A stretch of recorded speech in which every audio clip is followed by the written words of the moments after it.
ഞാൻ ഇത്ര കുറെ നേരോട്ട് വെയിറ്റ് ചെയ്ത് വിളിക്കാതെ അപ്പോഴാണ് കൂടെ ബാക്കി പറഞ്ഞത് ഇപ്പൊ വിളിക്കും താങ്കൾ വരുമ്പോ ഇപ്പൊ വിളിക്കുന്നു ഇപ്പൊ പറഞ്ഞ നാവെടുത്താണ് കറക്റ്റാ അച്ചിട്ട പോലെ സംഭവിച്ചു.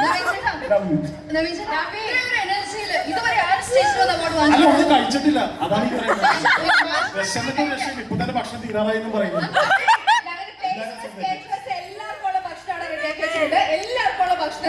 ചെന്നപ്പോ പറഞ്ഞേ ചിക്കൻ തീരാറായി. അപ്പൊ നമുക്ക് ചൂടോടെ വേറെ കഴിക്കാം. ഞങ്ങൾ ആദ്യം അവാർഡ് അനൗൺസ് ചെയ്തിട്ട് ബ്രേക്ക് ചെയ്ത് എന്തുകൊണ്ടാന്ന് അറിയോ? ഒന്നവിടെ ഹോൾഡ് ചെയ്ത് പെട്ടെന്ന് ഒരു ഡൗട്ടായി, ഇത് ബെസ്റ്റ് ആക്ടർ എന്നുള്ള കാറ്റഗറി പറയണോ അതോ വില്ലൻ എന്നുള്ള കാറ്റഗറി പറയണോ? എനിക്ക് എന്ത് പറഞ്ഞാലും കുഴപ്പമില്ല. കാരണം ഞാൻ അപ്പൂസിന് ഞാൻ മെസ്സേജ് ചെയ്തോണ്ടിരിക്കണേ, അപ്പൂസിനെ അറിയില്ല അങ്ങനെ ഞാൻ ഇവിടെ രമ്യനടുത്ത് ഇങ്ങനെ പറഞ്ഞിരിക്കണായിരുന്നു. അപ്പൊ ഇവിടെ നിന്ന് കാണിച്ചിട്ടില്ല.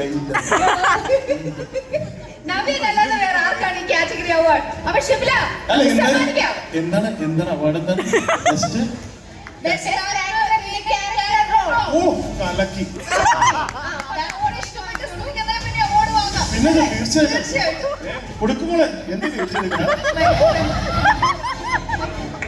സെക്കൻഡ് നമ്മളല്ലേ. ആ ഓ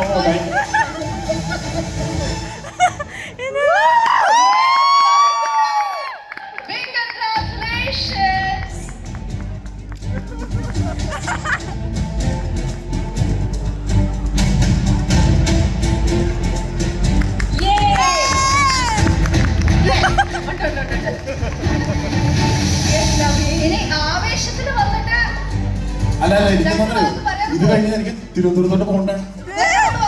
ആ നാളെ വർക്കുണ്ട് അപ്പൊ അതുകൊണ്ടാണ് ഇത് നേരെ ഓടണ്ടാണ് അങ്ങോട്ട്. അല്ല അല്ല ഒരിക്കലും. അപ്പൊ എന്തായാലും ഒരുപാട് കഥ വേണ്ട. എന്തായാലും ഒരു അവാർഡ് തന്നതിൽ ഒരുപാട് താങ്ക്സ്. പിന്നെ രമ്യ, എനിക്കൊരു കാര്യം പറയാനുള്ളത് വേറെ ഒന്നുമല്ല, ഇതൊരു ഇരട്ടി മധുരമാണ് എന്നെ സംബന്ധിച്ച്. കാര്യം എനിക്ക് ഈ മൈൽ സ്റ്റോണിന്റെ ഫസ്റ്റ് ഇന്റർവ്യൂ വന്നപ്പോൾ, അതായത് ഫാദറിന് ഭയങ്കര ഒരു ആഗ്രഹം വരുന്നത് ഗാർഡനൊക്കെ ഒന്ന് കാണിക്കുന്നുണ്ട്. വീട്ടിൽ ചെറിയൊരു ഗാർഡനൊക്കെ ഉണ്ട്. അപ്പൊ രമ്യ ആ ഒരു ആഗ്രഹം സാധിച്ചു തന്നു. അതിന് ഒരുപാട് താങ്ക്സ്. അതോടൊപ്പം തന്നെ ഈ അവാർഡ് കിട്ടി. ഇരട്ടി മധുരമാണ്, വേറെ ഒന്നുമില്ല, വെറുപ്പിക്കുന്നില്ല. ഒരുപാട് സന്തോഷം. Thank you. ഇനി ഞാൻ ഇറങ്ങിക്കോട്ടെ? ഇറങ്ങിക്കോട്ടെ. ഓ താങ്ക് യു. ഒരു അവാർഡ് കൂടെ അനൗൺസ് ചെയ്യാം.